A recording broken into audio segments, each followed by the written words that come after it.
Hello everyone, कैसे हैं आप सब। मेरा नाम वैभव कौशिक है और आज हम जिस न्यूज़ को पढ़ने जा रहे हैं वो बहुत इम्पॉर्टेंट न्यूज़ है। क्यों? क्योंकि इस न्यूज़ में एक तो पार्टी के अध्यक्ष केजरीवाल जी सम्मिलित हैं, दूसरा दिल्ली में चुनाव होने वाले हैं और तीसरा इलेक्शन कमीशन की इसमें भूमिका बहुत इम्पॉर्टेंट रोल अदा करने वाली है। तो चलिए इस न्यूज़ को बढ़िया से समझते हैं कि ये न्यूज़ क्या है।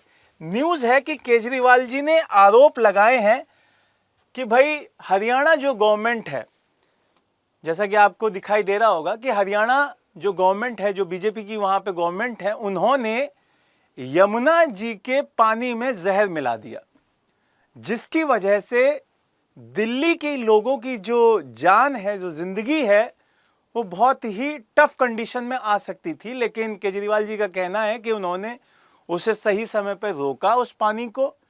दिल्ली जल बोर्ड के अधिकारियों को कहा कि इस पानी को रोक दो। इस पानी को रोकने के बाद उन्होंने दिल्ली के लोगों की जिंदगी बचा ली। ऐसा किसका कहना है भाई? केजरीवाल जी का कहना है। और ये आरोप सीधे सीधे किस पे लगाए गए हैं? हरियाणा गवर्नमेंट पे लगाए गए हैं, जो कि बीजेपी की गवर्नमेंट है। क्लियर है ये चीज? तो बीजेपी की गवर्नमेंट पे ये आरोप लगा दिए गए।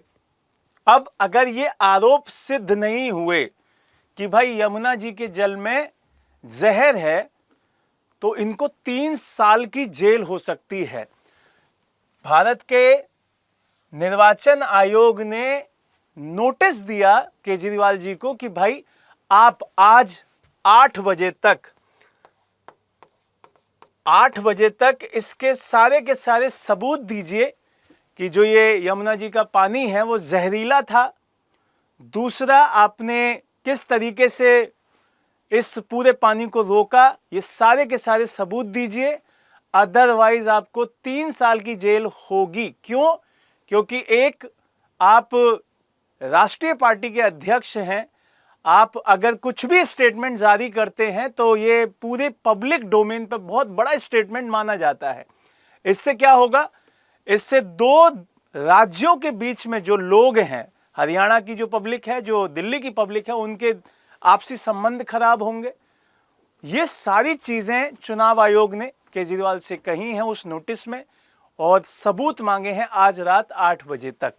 अब यहां से आपको समझना होगा कि क्या केजरीवाल जी इस पूरे सेगमेंट में अपनी बातें रख पाते हैं, किस तरीके से चुनाव आयोग के सामने वो सबूत देंगे। ये सारी चीजें आपको देखनी होंगी। आज रात 8 बजे के बाद फिर हम कल फिर से देखेंगे कि क्या सबूत दे पाए या चुनाव आयोग ने क्या स्टेप लिया, इसको हम अच्छे से समझेंगे।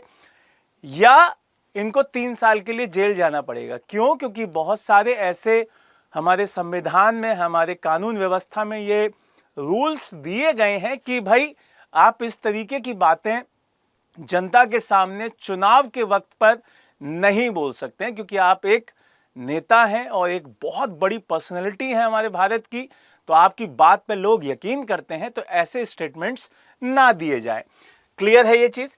तो यहां पे एंड में आपको ये चीज भी समझनी होगी, क्या केजरीवाल जी को सॉरी बोलना पड़ेगा कि भाई सॉरी, मुझसे गलती हो गई, मैंने गलत स्टेटमेंट दिया, या हम लोगों को सॉरी बोलना पड़ेगा कि हमने आपके बारे में ऐसी न्यूज मार्केट में लेके आए। तो ये सारी चीजें आपको समझनी होंगी, क्योंकि बहुत बड़ी न्यूज़ है, ये बहुत बड़े आरोप हैं किसी एक राज्य की सरकार के ऊपर।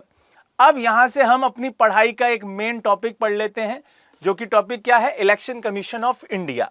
इलेक्शन कमीशन ऑफ इंडिया के बारे में अगर हम बात करें तो यहां से एक तो ये पता होना चाहिए हमें कि इसका कौन सा भाग है हमारे संविधान में। तो भाग नंबर 15 संविधान में ये दिया गया है कि भाग नंबर 15 में हमारा क्या होगा? इलेक्शन कमीशन ऑफ इंडिया होगा। उसके बाद अगर हम आर्टिकल्स की बात करें, अनुच्छेदों की बात करें, तो आपको ये भी पता होना चाहिए कि जो आर्टिकल्स हैं वो 324 से स्टार्ट हो जाते हैं और कहां तक चलते हैं? 329 तक चलते हैं, 329 तक चलते हैं।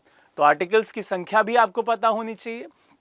दूसरा, अगर हम इसके चेयरपर्सन की बात करें तो मूलतः संविधान में एक ही आयुक्त हुआ करता था, लेकिन एक अधिसूचना जारी की गई प्रेसिडेंट के द्वारा, और उस अधिसूचना की अगर ईयर की बात करें, उसकी जो वर्ष की बात करें तो 1989 में वो अधिसूचना जारी की गई कि भाई इसमें 2 सदस्य होंगे और एक मुख्य क्या होगा, एक मुख्य जो हेड माना जाता है निर्वाचन आयोग का वो रखा जाएगा। तो अब ये 3 सदस्यीय हो गई है और ये कब हुआ, ये 16 अक्टूबर 1989 को ये बात फाइनल की गई एक अधिसूचना के माध्यम से। तो ये चीज भी क्लियर हो जाती है। दूसरा, जो इसके हेड होते हैं उनका कार्यकाल 6 वर्ष का होता है, या अगर उनकी एज 65 वर्ष पहले हो जाता है तो दोनों में से एक, जो भी कंडीशन वो फुलफिल कर रहे हैं। सबसे लास्ट में एक तारीख आपको और याद कर लेनी होगी, इसकी स्थापना। इसकी स्थापना, इस आयोग की जो स्थापना है वो 25 जनवरी 1950 को की गई। क्लियर? 25 जनवरी 1950।